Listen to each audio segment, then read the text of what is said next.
Hey crafters, welcome to my channel. I'm Jen, and today we are making 3 quick and easy bewitching cards that bring all the shimmer and shine. Our first card will use some of the dies from the new Tim Holtz Sizzix Halloween collection, as well as an older die set called Mischievous. I had a vague idea of the direction I wanted to go with this card, so I began by die cutting the cats in Tonic's Black Mirror cardstock and the witch in Nina cardstock that was covered entirely in distressed mica stain in the color jack-o'-lantern. I debated on the background I wanted to use and ultimately decided on a purple background that was also sprayed with mica sprays. To begin assembly for the card, I started by gluing a second layer to the witch. I now needed to figure out how to maximize the cats onto the card background. This was the longest part of the card making process, so I sped this up quite a bit.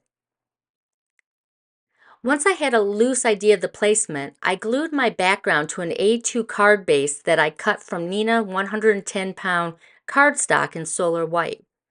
Normally, I will assemble my background before gluing it to the base, but I knew I was taking several images past the base, so I went ahead and assembled the card with that in mind.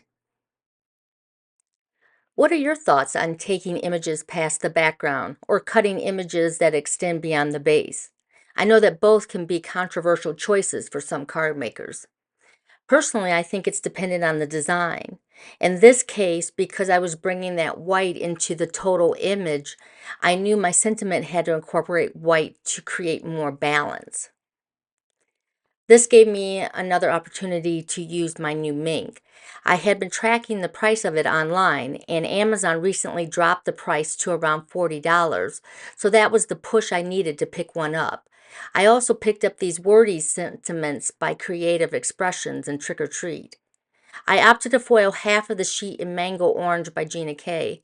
The other half repeats itself, so I left that for another color later down the line. Removing that foil is so satisfying, especially when the image turns out. As I said, I'm new to this, so I've been having some hits and misses as I've been practicing. The next thing I do is trim that sentiment down to the one that I'll be using. I'll store all of the extras in the same bag so I have them for future use.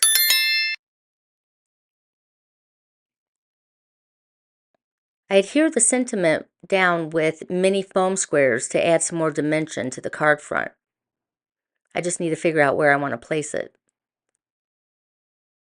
Once that is adhered, I will then start adding some embellishments.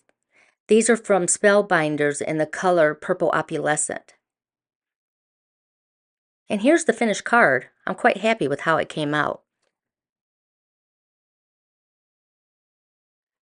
For this next card, I'm experimenting with using toner card fronts and die cutting solid toner sheets. I begin by pulling this spiderweb card front from the Halloween Jubilee pack from Picket Studios.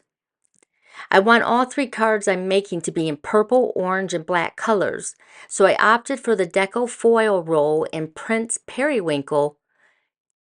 And then once I cut that sheet down to be slightly larger than the toner sheet, I give everything a light dusting to prevent any particles from messing up the foiling before running it through my mink.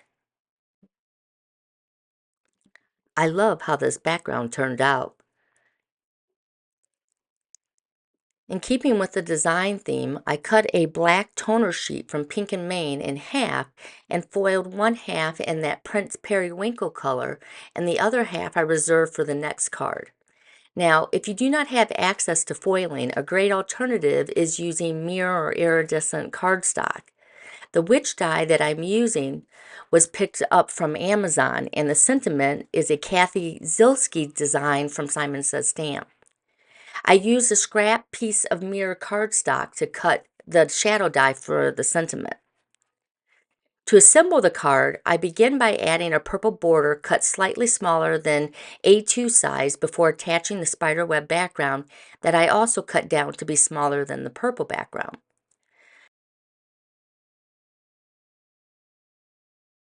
To ensure that the witch and the sentiment don't get lost in the design, I added dimension by doubling the layers of the witch as well as using thin foam squares to prop up the witch and the sentiment a bit more. I opted against adding embellishments to this card because I was fearful it would be too busy. I love how it came together. Now this next card comes together quite quickly because I'm letting the dies do all of the work. I'm using more of that mirror cardstock for the background, and for the sentiment, which comes from the Tim Holtz Sizzix Halloween collection called Big Frights, I had contemplated using the skull background, also from the Halloween Jubilee pack. Ultimately, I decided against it because I thought it was too overwhelming to the sentiment. So I just used that as a base layer and glued the solid orange on top. The shadow die was cut from purple cardstock that I had sprayed with distressed mica stain in the color Hocus Pocus. The witch is another die that I picked up from Amazon. I propped her up using some foam squares as well. I used the same embellishments from Spellbinders and purple Opalescents to finish off the card. Alright, and there we have it. 3 fun and easy witchy cards that bring all the shine on this Friday the 13th. Have a wonderful week. I'll see you next Friday with some more card making inspiration. And if you made it to the end, be sure to give a like and subscribe. It really does help to make this channel grow.